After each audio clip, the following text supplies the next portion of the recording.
DFI বিভাগীয় সম্পাদক মণ্ডলী বা বিভাগীয় কমিটির উদ্যোগে আমরা ক্ষয়বাসীর স্বার্থে আমাদের নিত্য সমস্যা যেটা বিদ্যুৎ সমস্যা, আমরা সমগ্র ক্ষয়বাসী এই জিনিসটাই লক্ষ্য করতেছি যে দীর্ঘদিন যাবৎ আমাদের ক্ষয়তে বিদ্যুৎ পরিষেবাটা একেবারেই বিপর্যস্ত অবস্থায় আছে। ঝড় থাকলেও বিপর্যস্ত, ঝড় না থাকলেও বিপর্যস্ত। আমরা বেশ কিছুদিন যাবত দেখতেছি প্রতি মাসে কয়েকবার করে বিদ্যুৎ দপ্তর বিভিন্ন কারণ দেখায় আমাদেরকে শাটডাউন করতেছে। তারপরে প্রতিদিন অন্তত ডজন কানেকবার লোডশেডিং হইতেছে।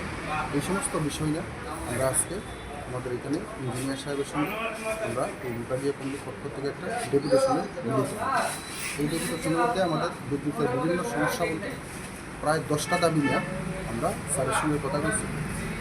স্যার আমাদেরকে আশ্বাস দিচ্ছেন যে আমাদের দাবিগুলো ভালো করে খতিয়ে দেখবেন এবং উদ্বোধন কর্তৃপক্ষের সঙ্গে যোগাযোগ করে বিদ্যুৎ ব্যবস্থার স্বাভাবিক রাখার চেষ্টা করবেন। ধন্যবাদ।